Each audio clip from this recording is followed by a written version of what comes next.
Welcome to Was It Good, the podcast that reviews movies and TV shows. Today, we are talking Hulu's newest original series, The Bear. I'm Ravi, as always, joined by... Matty Matheson! No. I mean, I wish, but actually... Arjuna. And... Krishna. And Baby Yoda. And Baby Yoda. Wait, And what? we are Was It Good? Hi, No one? kids! No? We don't brand we ourselves anymore? Was it good? Let's dive into it. Juna brought up Matty Matheson for some reason. Why did you bring up Matty Matheson? So And for people that don't know who he is. So Matty Matheson is a pretty famous YouTuber, food personality. He does a lot of food stuff on YouTube. Definitely encourage Can I correct you real quick? He was a famous chef first before being a famous YouTuber. Not in my world, right? So you Okay, asked sorry. me to explain this, so I'm going to explain it my way. Yeah, but shouldn't we Matty correct... Matheson is the most famous individual on the planet. If you do not know who this man is, you are living under a rock. He is the star of Bear, Nope. featuring some other people. Oh, my God. No, but yeah, he's a famous chef who does a lot of YouTube stuff. He's done a lot of TV before. I think he did some stuff for Vice. Yes, he did a bunch of their various cooking Yeah. shows and shorts and mostly YouTube-based type series. He's a Canadian. He's a Canadian chef, and he is. We are talking about The Bear today. Hulu FX on Hulu's newest show, and he's actually featured quite prominently in the show, and he's also a producer on the show, I believe. And we collectively, I believe Ravi was the first one to discover him on YouTube, but we are big fans of his content, and it was very exciting to see him in The Bear. In fact, that was 90% of the hook for me. Matty Matheson? Yeah, for sure. I mean, don't get me wrong. It's a great show. Very good show. Really loved a lot Very good of show. everything about it, but Matty Matheson was the hook Would you like to know how I discovered the show? by Matty Matheson. Yes. On one of his various appearances on YouTube, he had mentioned, I'm cooking something similar to what you'll see on The Bear. Like, very easy cross-promotion. Sure. And I was like, wait, what is he talking about? And then sure enough, pull up Hulu, and Matty Matheson is in one of the previous Actually, trailers. I'm curious for everybody here. When you first heard The Bear, what did you think it was about? I thought it was a reality show. I thought it was more of a, thriller drama type thing where the bear was some kind of supernatural elements. That's what I It thought. kind of was. It kind of was. That's what I want mean, for season two. you guys definitely, or Ravi definitely prefaced it with a cooking drama. So, that's kind of what I was So expecting. you thought like Hell's Kitchen, but scripted. Yes. Arjuna, I hate to break this to you, but Hell's Kitchen is scripted. Are you saying Gordon Ramsay isn't just off the cuff like that? No, God, no. He's a very nice man. His most if you want to see his most authentic stuff, check his TikTok out. Oh, no. That seems Doesn't he have- pretty real. Doesn't he have like a whole section on social media where he makes fun of like YouTube chefs? Yes. And like the food that they cook? Yep, he calls them donkeys, Muppets, Idiot sandwiches. He says that's disgusting. Why would you ever do that? My I mean, that's his shtick. My right? favorite People Gordon love Ramsay that. quote of all time is he ate something. I think this was Kitchen Nightmares. And he's like, he ate something. He's like, my grand could do better than that. And he's like, and she's dead.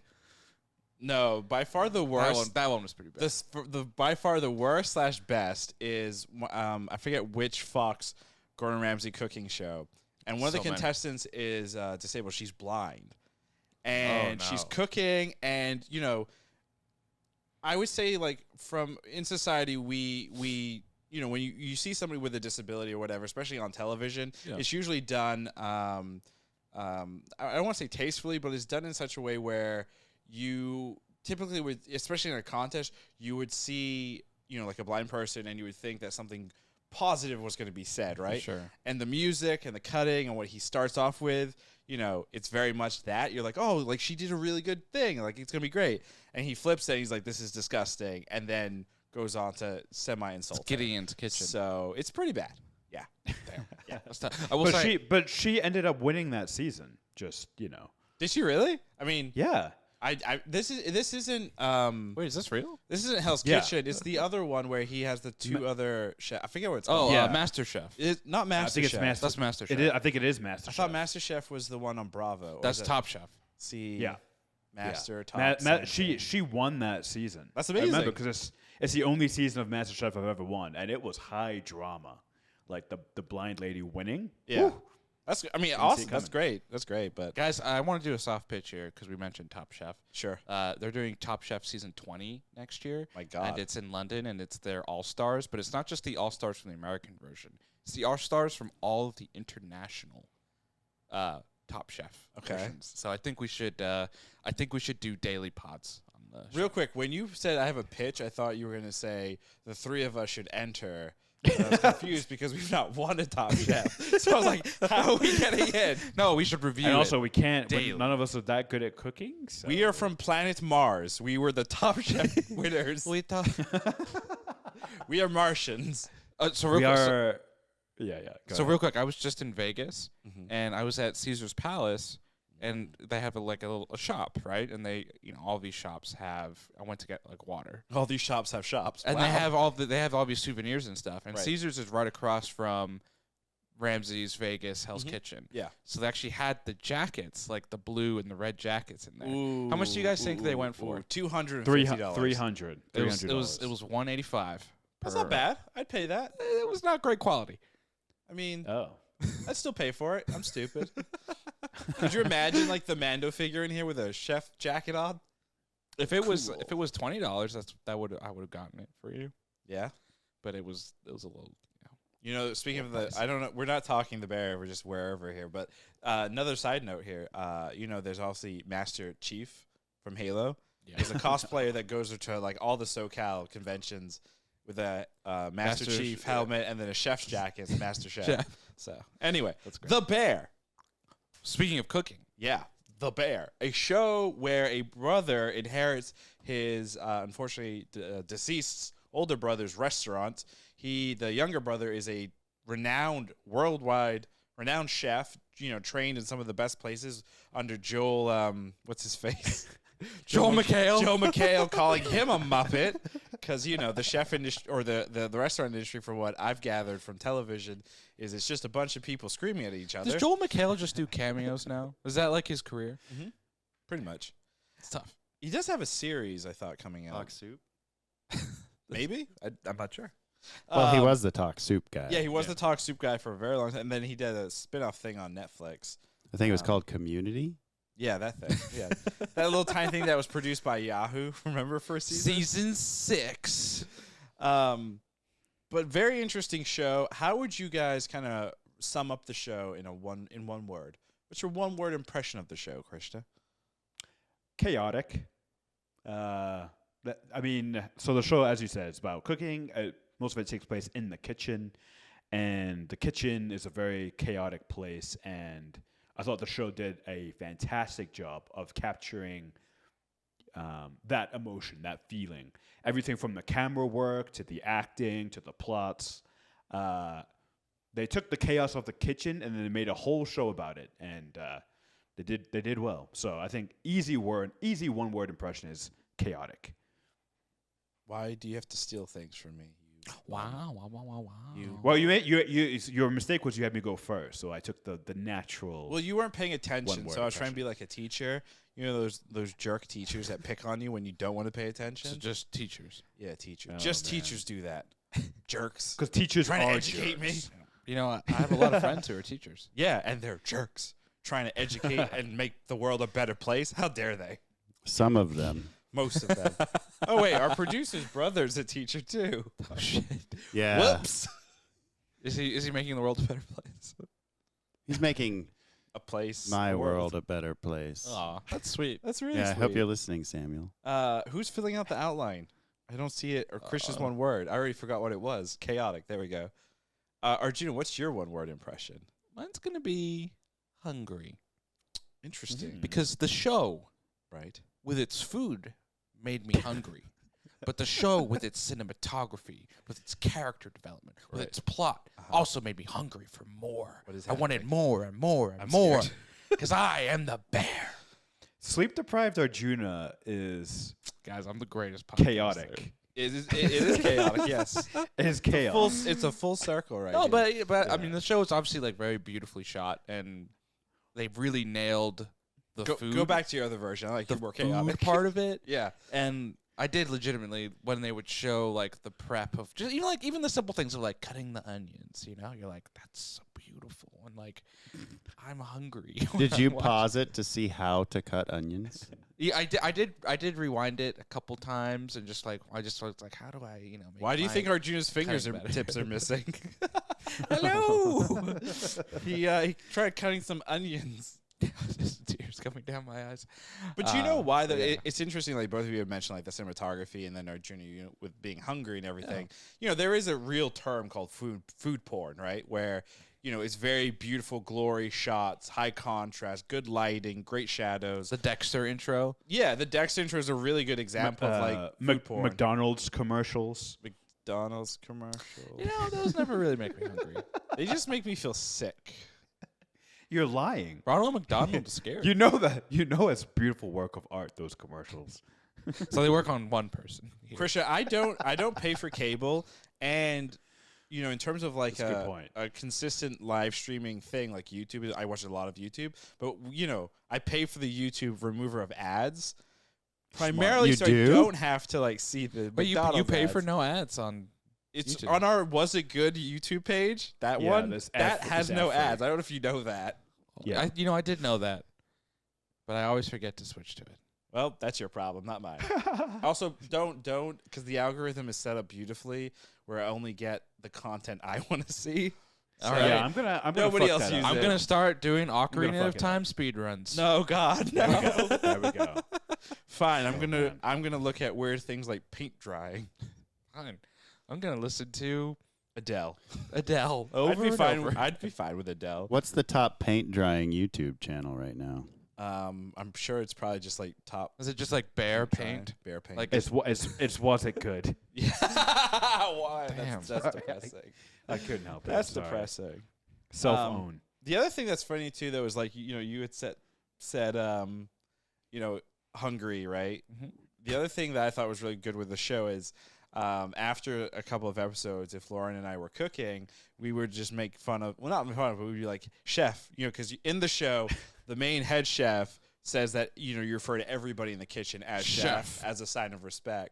So Lauren and I would be running around and be like, chef, yes, chef. Carmi. Yeah, it's pretty good. It's funny. Carmine. It remind me of Coach Carter, where Samuel Jackson's character as the head coach. So for me, my one word impression for the bear is going to be cinema. Now we're gonna have some awkward dead air. No, the reason I picked cinema, or I guess more like cinematography, actually, I'm more cinematography, and the reason obviously is because of the camera work, because it was so well done. It made Arjuna feel hungry. It made Christian feel that the show was chaotic, and I would say that's a lot to do with the cinematography. The other beautiful thing with the show is it starts where there's a ton of like ultra close up shots. Fast moving hand cam type of content, and then by the end it's much wider, more cameras on sticks, better pacing, good dolly shots, that type of stuff. It's also just visually it's brighter. To start, if you compare the very first episode to the very last episode, the first episode is very kind of grungy dark colors, the last one is like a clean kitchen essentially. Right. Which I think it does a really good job of kind of you're super kind of focused on this one character and what he's going through and the chaos, and then by the end of it he's kind of figured it out and put this family together. Two things there. Family. We've got to mention the second to last episode. The one With shot. The one shot. Yep. That they did. That was really fun. Really well done. What one shot? They did a one shot for the second to last episode. Like the intro? No, the whole episode. The whole episode is just one straight shot. Well, Doesn't the illusion break. of one shot. Yeah. Oh, I thought they had figured out a way to actually do a whole one shot. Well, so from what I was reading, that was 6 takes that they did That makes sense. in order to get And it then all. they stitched it. And then 4 of them they couldn't use because of technical issues, not because of Oh, that stinks. like technical issues from like what I was reading. It sounds like camera and / audio issues. So the actors were like on point multiple times, which is crazy. I want to just know how they did the stabbing part. I mean, they didn't actually show the knife go in per se. The illusion, Still great though. Yeah, and then a blood bag to. What did he say? So this is I've been cousin. stabbed. This is cousin, Yeah. who is kind of the second in command, if you will, for the restaurant. Who Richie, knew yeah. Carmine's brother. Michael. He walks around screaming at one point that he got stabbed because the new chef that came in, unfortunately, Sydney, unfortunately, accidentally, maybe not, stabs him. Happens in all restaurants, I think. It does happen. You know, the other thing we should mention is, I thought you stated it well with the journey that you go on with the restaurant and how it changes with the cinematography, with the lighting, with the types of shots. Is there any concern with a second season if they don't have necessarily like that type of journey with the cinematography? Maybe they will. Maybe it'll go from where it left off to like super pristine to where it's like all on sticks, all perfectly formatted, nobody messes up, everything's super bright. And then the very overexposed. Yeah. And the very last episode is just a white wall. That's it. Yeah, just audio and a white wall. 45 minutes of that. And then the audio gets blown out and the epilogue is just I think with any, because this show I classify it like up there with something like Atlanta, other shows like Reservation Dogs, like those kind of weirder dramas that have a core story that makes sense, right? Like, you know, individual inherits failing restaurant, go. But then they're using the power of cinema to tell like a very unique and interesting story. I don't think it's going to be exactly the same as this season, where it will start out with these, you know, very kind of chaotic shots and it's all nice and open. I don't think they'll copy that verbatim, but I do think you'll have like episodes where, oh, whoa, it's just like the one shot, or they do something creative that will stand out and kind of help tell, you know, this unique story in a creative way. So I don't foresee that. It's the way that, like you said, it's the way that they're telling it that's really interesting. And I think a lot of those shows, it's like they're more, it's like a drama, but more artistic. They're telling it in a more artistic way. There's more creative license to experiment and try things. So yeah, I'm curious to see, because, you know, the second season, the first season ends with sort of rebranding the restaurant, right? That's going to be called The Bear. So the prologue is now done. You're right, exactly. You would hope that the second season, you know, with them evolving into a new restaurant, hopefully we'll see like how they evolve their style and artistic expression. Maybe they'll format each episode like a recipe that they're making in the show. Yeah, so maybe there'll be an episode formatted like a sandwich. Start with some bread, and you go with some condiments, and then have some meat, and then you end with bread again. Bread, meat, bread. Ugh. Yeah, I go Why bread. not? I go bread. Meat, bread, meat. Isn't that from Lightyear? Yeah, I just watched it last night. Oh, okay. Do you feel woke now? Never mind. Anyway, I don't get it. I will explain that after we're done the pod. It's interesting though that, you know, the episodes all kind of stand out and they're very different from what you think of when it comes to like a restaurant drama show. And I think part of that has to do with, you know, Matty Matheson being a part of this. I don't know if you guys, I've forced you guys to watch a lot of his content when you've come over and stuff. And you'll remember from like his YouTube videos, they're very strange. A lot of YouTube cooking things are kind of to the point where it's like, put this ingredient, do this, here's a tip, you know? Maddie's YouTube content is very drug-fueled. Right. Or feels drug-fueled, where they've got very bizarre takes. They've got sides, like his YouTube series, Just a Dash. They did an entire season, and they actually built upon what was happening behind the camera. They introduced like the cameraman, they introduced like the producer of the show, and like various things that were happening, and they kind of broke, you know, the fourth wall, if you will. And that's partially like, out of the things that he has done, I think Just a Dash is probably the most interesting cooking show out there on like YouTube. Yeah. Because he's created this weird like universe backstory and this other stuff that's happening there. So I think knowing that stuff, I think maybe we'll get kind of more of Matty Matheson's like personality potentially in a season 2. Yeah. With, maybe they just say fuck it and they break the fourth wall. Who knows? What I really liked about the show, when you talk about Matty Matheson, you really talk about all the characters, is they're just interesting. Mm-hmm. I think every single character wasn't completely unlikable or just super likable. There were things you like about each character. There were probably some things you disliked about each character. But there just seemed to be enough depth and enough that they would give to you in those early episodes. They were like, I want to know more. I'm hungry to know more about these people. And that's across the board within the entire in the entire kitchen, right? Like they just give you these little snippets of some of these people and you're like, that's interesting.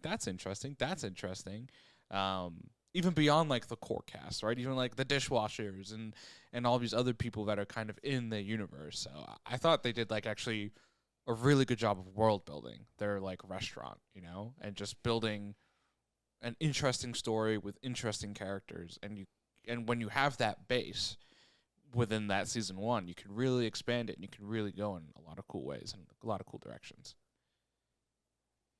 In terms of like the overall plot of the story, we're introduced to Carmine, character that comes in, thinks he knows everything. The shop itself is like a local Chicago, restaurant. Like it's known to that community, and he kind of comes in and he's trying to change things up. He's trying to do social media marketing the first episode in order to drive people in.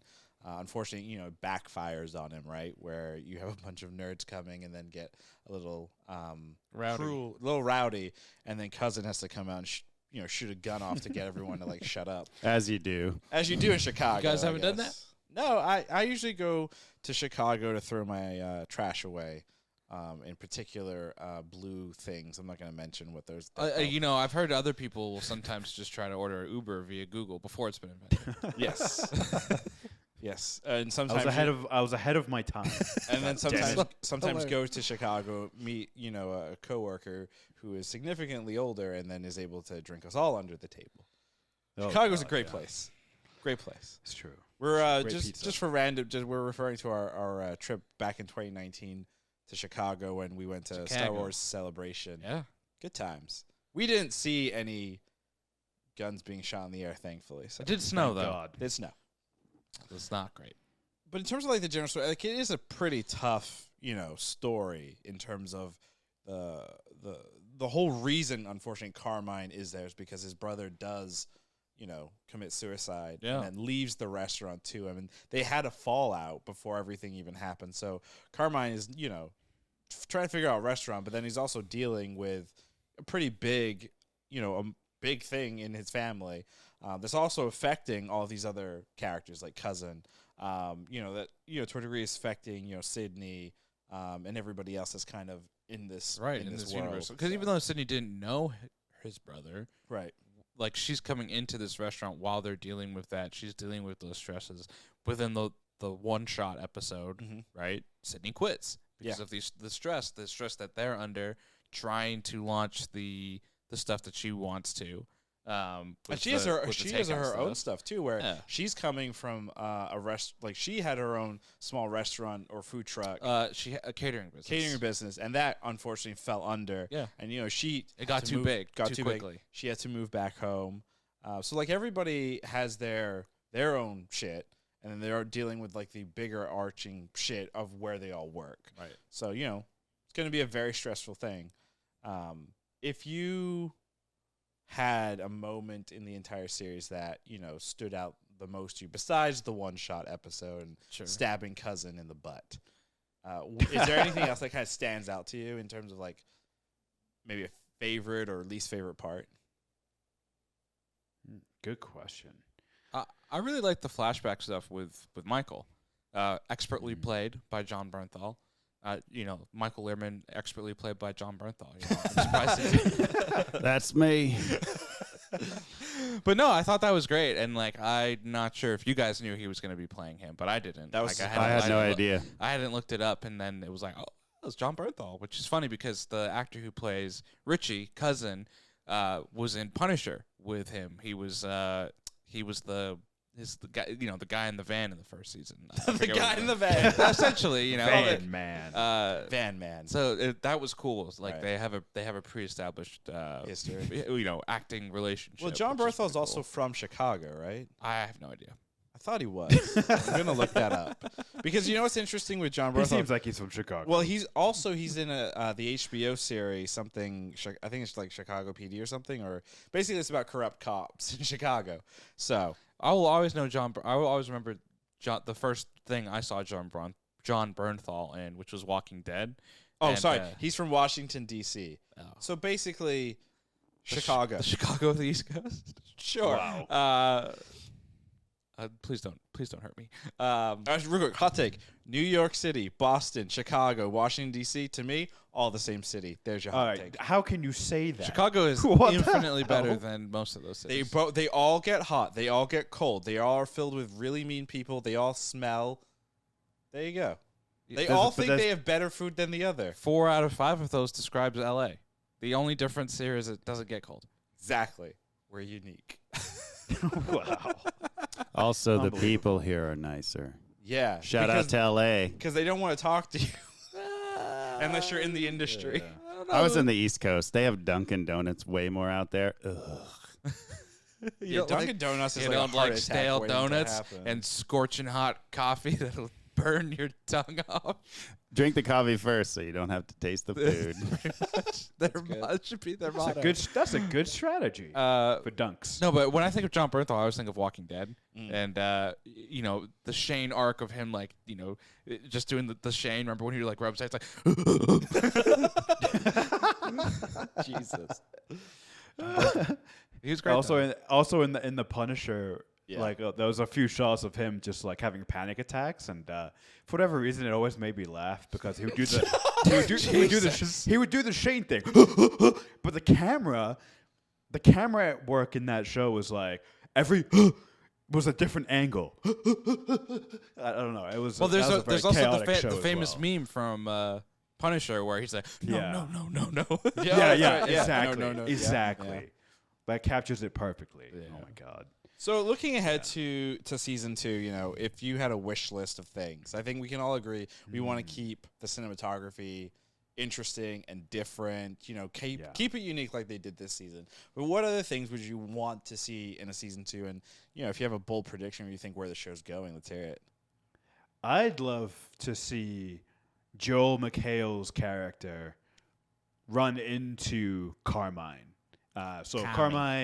Carmine's on the up and up at this point. He's going to rebrand the restaurant, really make it what he wants. The chefs around him are buying in. They're more experienced, and some of them have shown they have real talent. And so things are looking up for Carmine to create the vision that he wants. So, I think it would be pretty cool to have Joel McHale's asshole chef character run back into Carmine and, have some kind of confrontation there. Also, he was just so like over the top and ridiculous, like with his, just his mannerisms, and he was just like eccentric asshole chef, and so it would be fun to see that character. I don't think the he present was time. playing a character. He's just being Joel McHale. It's just Joel McHale. Wait, That's we why it don't was know. so good and believable. We don't know if that character is an asshole or not. We don't have context for why he was being that way. True. Well, also Well, he was an asshole in that moment to our main character. Sure, so but remember, you're this is right. Character. But this is But- also Carmine's memory of it. Man. So it would That's actually true be as well. I think it would be funnier if Joe McHale's character shows up, but he's like the Super nicest. nice. He's super nice. Complete 180 of what Carmine showed us, right? Because the other thing too is like I would say to a degree, if we saw everything through Carmine's eyes, right? But at the same time, like there were points in the episode where he's like sleepwalking and he's lighting things on fire. That part was actually like terrifying. He's going through some traumatic shit. So I don't know if everything is 100% what it seems. Sure. Or if he's letting, or if trauma is unfortunately dictating how he perceives things. For sure. So it's very possible. It would be really kind of weird, actually, if like that, big spoiler, obviously, the series ends very happy. Like, Carmine's brother actually was putting money away in Tomato cans. Tomato cans, right? They had all this money. It would be kind of interesting if it's like, it's shown to us in this very positive light, but actually it's really a bad thing because the money is actually for like debts that he has to pay off, and it's not this like positive ending that. Well, and when you talk about the cinematography, right, and you talk about the actual kitchen, which is a character by itself, as it gets cleaner and brighter and and has this transformation. When they get the money, what does it become? It becomes dirty again. There's tomato sauce everywhere. Everything is chaotic again. Blood. And it is. I think that is also, even though you end on this up, they're trying to signify this money could also bring new chaos. Yeah. And new which struggles. Which it probably and new troubles. should, right? Absolutely. Yeah. And like, to me, I thought one of the strongest parts of the season was the relationship between Carmy and Richie, right? Like that dynamic, the brother, brother coming in versus like versus quote unquote cousin. Yeah. This relationship that they have, the relationship they both had to Michael in very different ways, relationship to the restaurant. It seemed like in the first few episodes that this is going to come to a head. They're going to like clash or, separate or something like that. And that doesn't necessarily, they ended up like working together more than I necessarily anticipated. But I think that's my bold prediction is, there will be some type of separation in season 2. And that might be season 1 ends on this quote unquote high note. Maybe that's the down note that they end on. Like one of them leaves the restaurant essentially. Oh, it starts their own like competing restaurant or something. Not necessarily a competing restaurant. Yeah. But it doesn't seem like that would just seem like another obstacle for the characters potentially to go through, where they have to separate before maybe coming together again in a new way. What do you think the main conflict of season 2 will be? It seems like that we have harmony at the end, right? The cousins are talking. The chefs have decided on their new format. They have money. Everybody has respect. I think it's the rest. They're as Krishna had mentioned earlier, they say the shop is closed and the Bear will be opening soon, right? So I think branding and changing this restaurant will bring struggles. Will bring these new struggles and probably more kind of clashing and with some of the characters, because they do show, and I think they do this well, but even though like some of the characters are changed and there is harmony, there are still some of these old habits, especially with Richie, right? Like he's definitely changed, but he's dealing coke. He's still Richie in a lot of ways, and also, it's still not beneficial to what I think Carmine is trying to do. They make it work in this first season. They make it work with the existing restaurant, but now that they're potentially stripping that away and starting this new thing, the Bear, which is what Michael and Carmine wanted to start together, right, as we learned in the flashbacks and some of the explanation, is that going to make Richie feel kind of iced out of like, well, I helped build this other restaurant, and you're building this restaurant with your dead brother. Like, what about what we're trying to build? What about our relationship?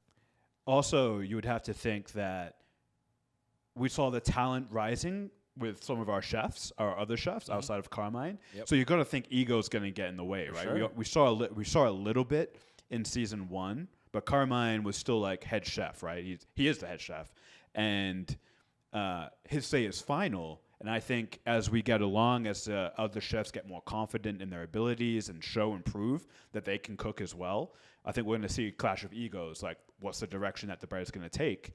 I think that'd be a very natural source of conflict for season 2. I mean, yeah, look at the conflict between Carmine and Sydney, right? Like, Sydney is very eager. She has these ideas. She wants to do all this stuff. He's like, we got to wait. We got to do this. And she's like, I'm ready to do this. I'm ready to do this. They have the conflict with the critic because she, like, gave the thing that she made him, and that was, like, in the thing. And do you think it was an accident? Yes, it was. I do think it was. I don't think she like knew it was. I think it was play. They seem to play it really as an accident, but it also emboldened her. Like, oh look, I can do this.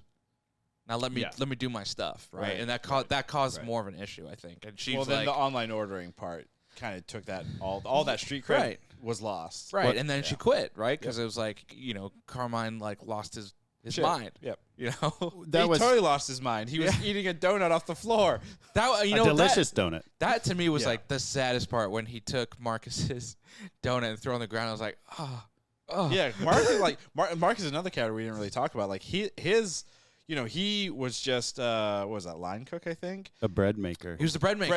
But then he had like desserts. Desserts, and he had this made like insane passion. And, like was very kind of like very on point in terms of like trying to figure out and perfect the recipe. So that would be another area that I hope they improve upon, is like giving Marcus more. Like Carmine has a lot, right? He's dealing with his stuff, but then he's also got these really talented chefs, and he needs to let them shine because, again, if they had like a weird donut side business going, that's, revenue, that's income. That's something you should be doing. So yeah, Carmine's does it have to wrestling the be- bear.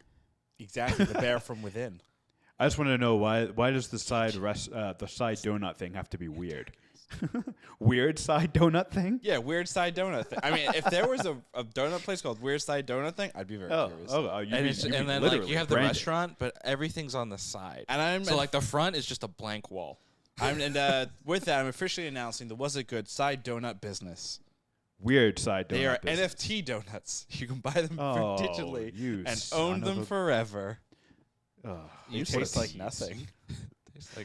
They taste like regret. Yeah, exactly. Tastes like. My bold prediction, I think I kind of mentioned it earlier. I think we're going to get more of, to a degree, like what we've kind of seen. I think we're going to get more Matty Matheson in there. We're also going to see like he's going to become the head chef. That'd be amazing. I mean, he's just a handyman. He wasn't even a chef. Yeah, he wasn't even a chef. That was hilarious.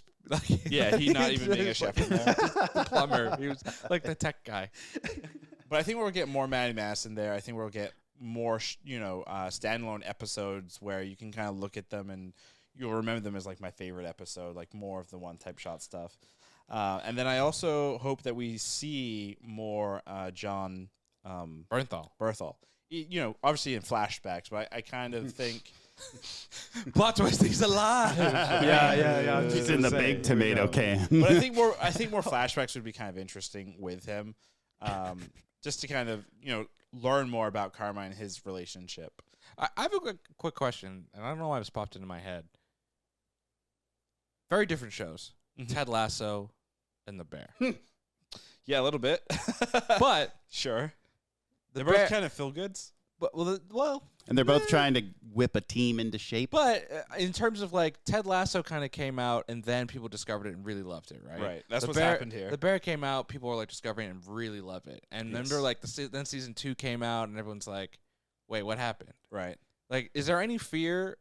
Sometimes I feel like with shows, and I always feel this with multiple season shows because especially we're in this era now of these like highly cinematic shows where the first season is not just like a year, it's multiple years, right? Like they've been writing this and developing it and this story for a long time, and then they're like, this was great, can you make a season 2? And they might have the broad strokes, but now it's just a year, right? Mm-hmm. To get it done. And maybe when we talked about Ted Lasso season 2, we're like, this feels rushed, this doesn't feel like necessarily as great and like polished, polished and as shiny as Ted Lasso. Is there any fear potentially with that, with The Bear, where it feels like there was kind of a lot of care and effort and time put into each and every single one of these episodes? Well, that could get lost. 100% there is a concern because when the show first came out, there was no plans or any green light or anything on season 2. The green light in season 2 came out literally like a week ago from the taping of this pod.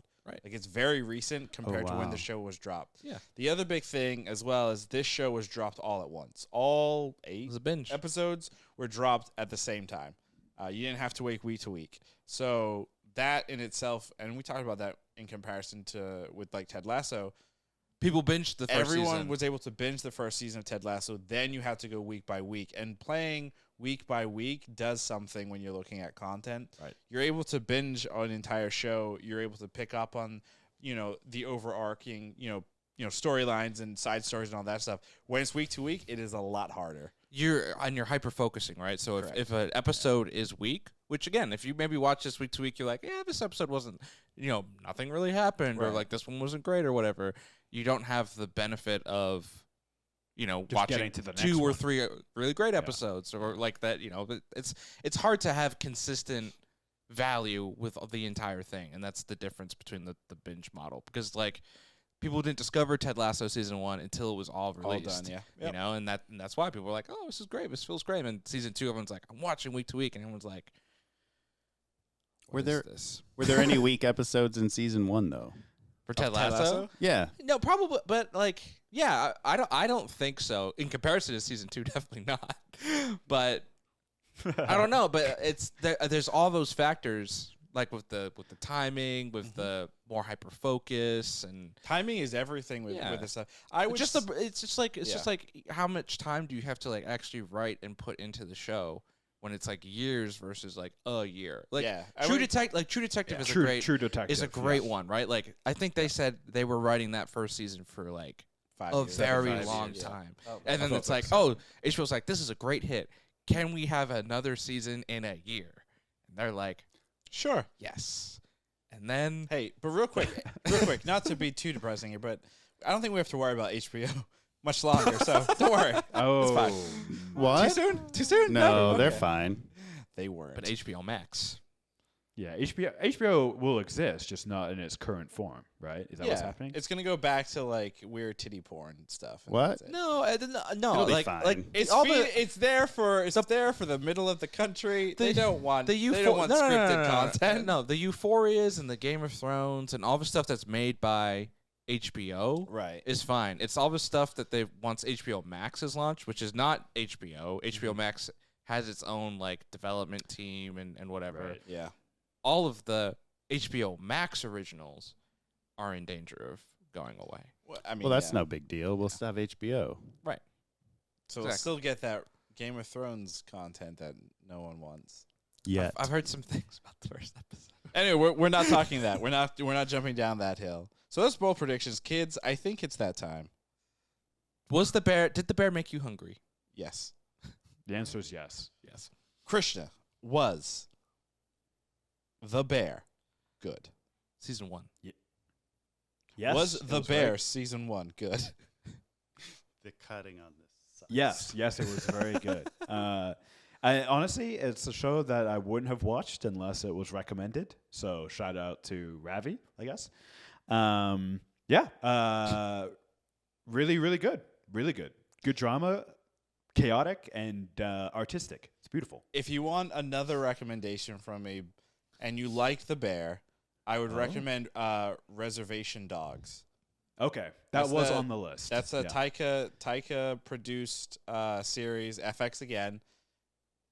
Not crazy in the department like cinematography, but in terms of really good characters, interesting arcs, great series for sure. Does anyone remember the old FX ad where they're like, FX has got all the movies? Yes. That's what I think of when I hear FX. Yeah. That's a good brand. I don't remember that. That's because you didn't watch TV. You read fantasy books, you nerd. Nerd. Yeah, do you remember Spike TV? No, you didn't, because you didn't watch Star Trek. Yeah, that was the Man Network. Yeah. Spike TV. Oh, man. Arjuna, I have a question for you. Was season 1 of The Bear good? No, it was not good. It was amazing. The show's called Was It Incredibles. Yeah, it's not Was It Incredibles. It's Was It good? Well, this show deserves that question. Was it but yeah, Incredibles? no, it was really good. It's probably... I might even go as far to say it's my favorite show of 2022. Wait, what movie did we just do where you're like, this is my favorite movie of 2022? Lightyear? Not like No. No. Krishna said that for Top Gun? No, for Everything, Nope. everything, all everywhere, all at once. Krishna, you said Nope was the best. Nope. You both said it was the best Jordan Peele movie over Get Out. Yes, which is still. But like I prefaced that, I am a man of hyperbole. I'm not going to change Hyperbole. now. Recency bias all the way. That is the way I live my life. What She-Hulk comes out. bias, This is the baby. best thing I've ever seen. I doubt that very much. Oh boy. Wow. A little sexist there. What? Well, maybe I am. I don't know. A little racist against green people. Oh god. The aliens. He's got a green friend right behind him. How can he be racist against green people? Exactly. Ravi, was The Bear a show that you loved and told us to watch good?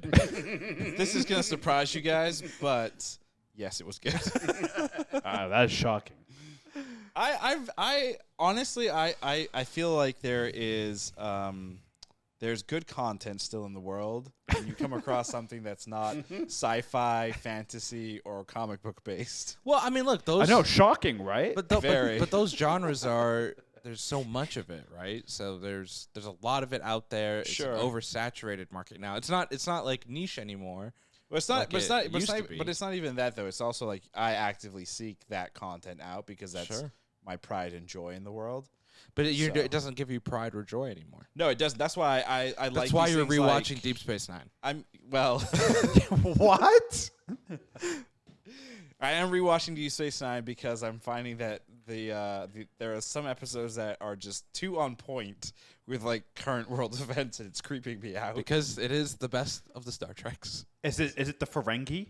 No, it's the arc that I just recently watched was about there's a group called the Changelings, and they invade Earth, and there's an arc about the Federation essentially on Earth having more security and control and doing like testings and screenings, right, in order to see if a person is who they say they are.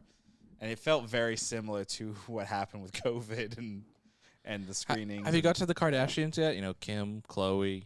Yeah, no, not yet. But yeah, anyway. I just got that joke. I'm happy that there is interesting and still really good blockbuster I think that's what's interesting about like having so many places for content now, right? We've never had as much content as we've had at this moment, Mm-hmm. and everyone's like, well, how will I watch everything? It's You just can't. like you can't. But there are still like enough pockets for diverse content and different things. Yeah. Still doesn't all Content, yeah, have it's, to be the same thing. it's crazy that you have the big streaming apps for content, but then you have, the free distribution points from individual people that, quote content creators, right? You have your favorite TikTok star who shows you, what they're doing to fix their house or what they're cooking, and you will then go and spend maybe 30 minutes a day looking at this person in their life. And then there's a YouTube series where they investigate, the royal family eating babies, Christian's favorite content. But then again, you have all this other stuff. So it's crazy. We live in a very content-heavy time We're making period. content right now. This is just. I don't see Was It Good as content. I see it as therapy. Interesting. Wow. For us or for the bear? Therapy for me. Okay. Interesting. This is all in my head. I'm crazy. And with that, that's going to do it for us here at Was It Good. Thank you, as always, for listening and joining in on the conversation. To continue joining in on the conversation, join us on Twitter at Was It Good, on TikTok and Instagram at Was It Good Pod, and on our YouTube channel, youtube.com/wasitgood, where you can see full video cuts of the pod and smaller cut downs where we trigger individuals with our takes. So, whoops. Our next pod will be next week, and I can't remember what it's on. I can't remember. Undecided right now. Great movie. It Yeah, is it's a good movie. decided. And with that, goodbye. Goodbye.